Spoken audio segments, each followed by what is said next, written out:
Assalamualaikum warahmatullahi wabarakatuh.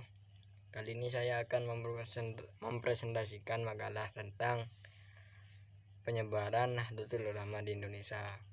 Bab 1. Pendahuluan. NU adalah organisasi keagamaan sekaligus organisasi kemasyarakatan terbesar dalam lintasan sejarah Indonesia.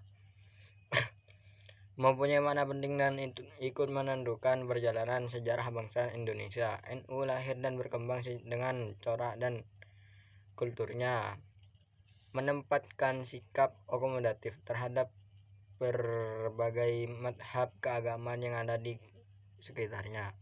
NU tidak pernah berpikir menyatukan apalagi menghilangkan nashab keagamaan yang ada, dan sebagai organisasi kemasyarakatan, NU menampilkan sikap toleransi terhadap nilai-nilai lokal. NU berakulturasi dan berinteraksi positif dengan tradisi dan kebudayaan masyarakat lokal.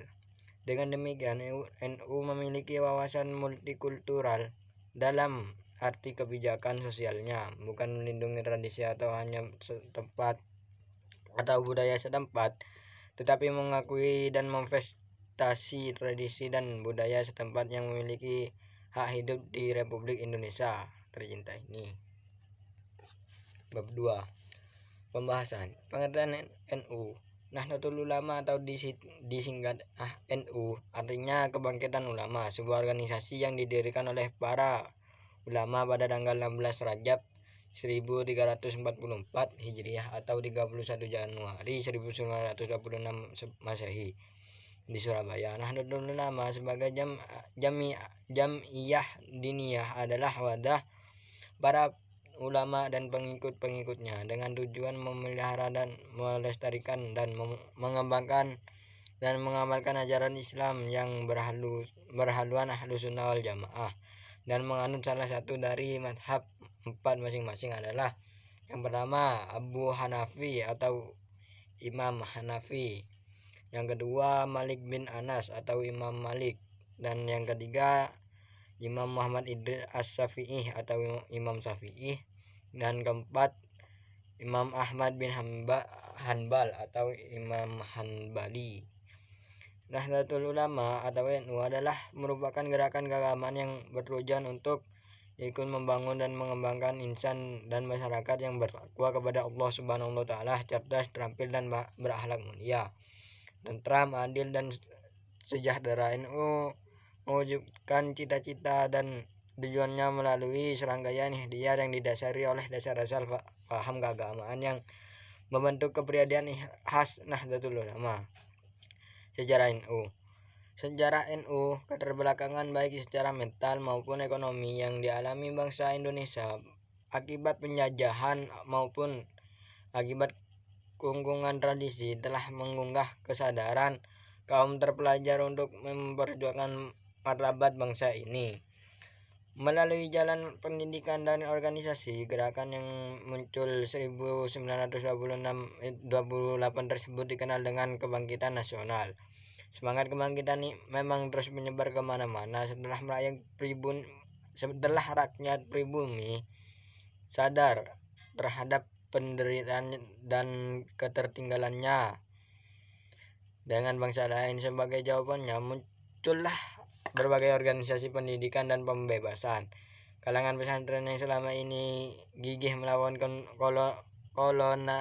kolonialisme merespon kebangkitan nasional tersebut, membentuk organisasi pergerakan seperti Nahdlatul Watan atau Kebangkitan Tanah Air pada 1916. Kemudian pada tahun 1918 didirikan Taswirul Watan, Kebangkitan Tanah Air, atau dikenal juga dengan Nahdlatul Fikri, Kebangkitan Pemikiran.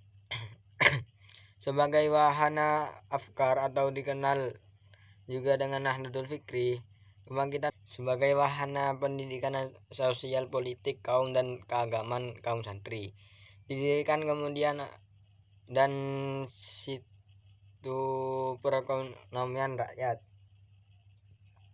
Dengan adanya Nahdlatul Tujar itu, maka Tasriful Afkar selain tampil sebagai kelompok studi juga menjadi lambang pendidikan yang berkembang sangat pesat dan memiliki cabang di beberapa kota.